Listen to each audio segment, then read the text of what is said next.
slow, clear, simple English story. Hello, my dear friends. Welcome back. Welcome back to my English learning channel.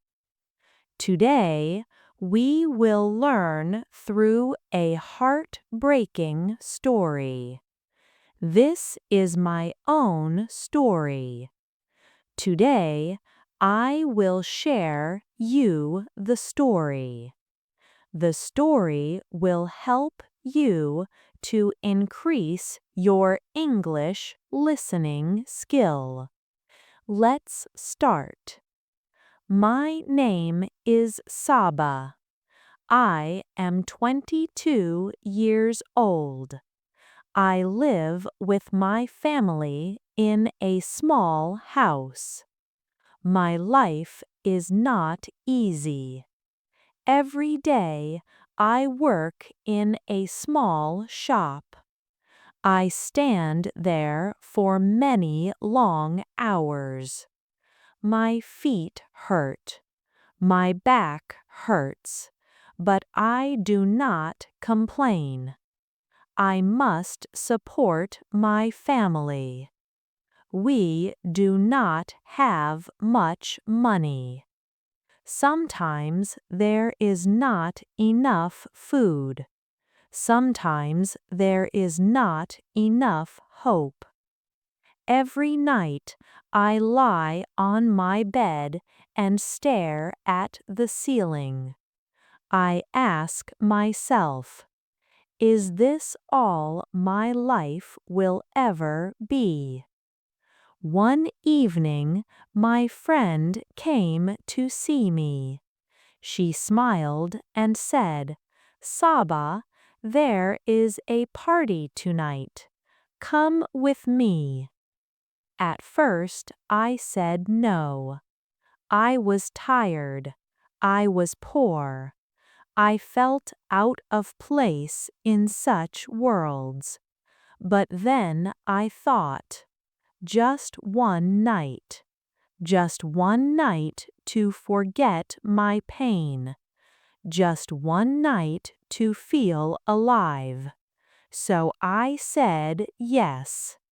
When we arrived, the room was full of music and light. Rich people were everywhere. They laughed loudly. They held expensive drinks. Their clothes shined. I felt small, invisible. Then I saw him. He stood alone near the corner, quiet, still. His name was Bruce. He was much older than me, maybe 50 or 60 years old.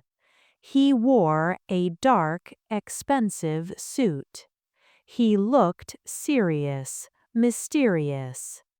Bruce did not talk to anyone. But then he looked at me. My heart began to beat fast. Very fast.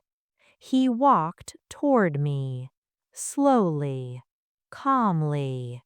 He smiled and said, "Hello, your eyes are very beautiful."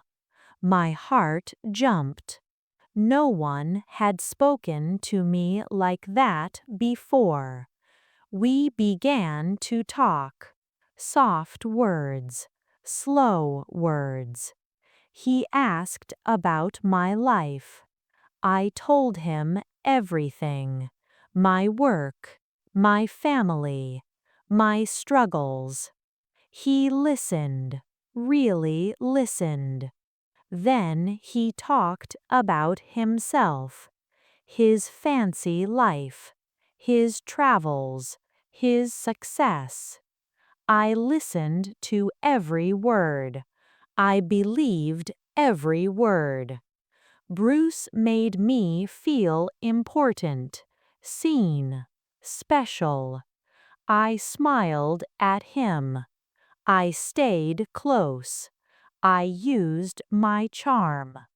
I told myself, this is my chance, a chance for a better life. I did not care that he was old. I only cared about escaping my poverty, my pain. Bruce invited me upstairs, to a quiet room, he said. I felt nervous, but also excited. The room was warm and dark. He gave me a drink. I took it. He sat close. He touched my hand. That night, I chose him. I stayed with him. The next morning, I woke up. The room felt cold, empty. I looked around. This was not a hotel, not a rich place. The walls were old. The furniture was cheap. My heart sank. I looked at Bruce.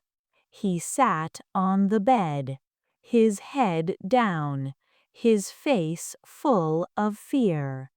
He was not rich. He had lied.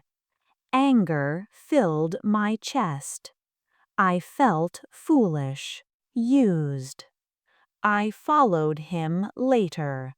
I needed the truth.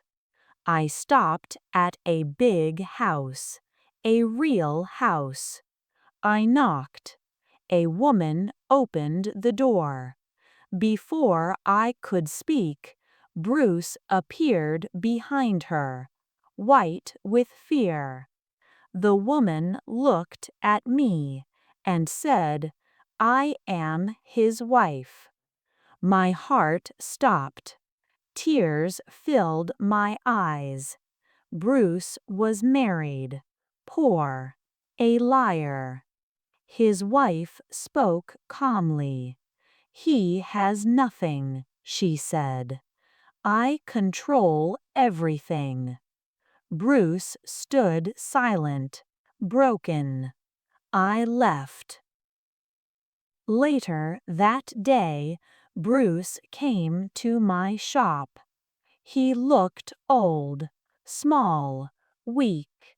"Saba," he said, "I am sorry.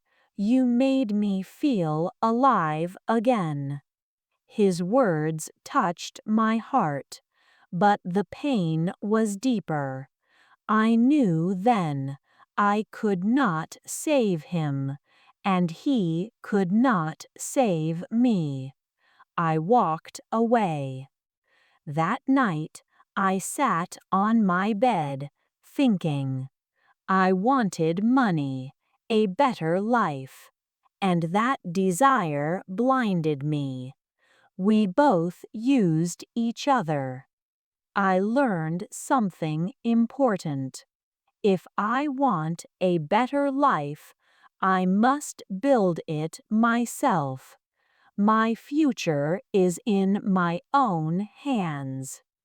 If you were in my place, would you forgive Bruce or leave him like I did?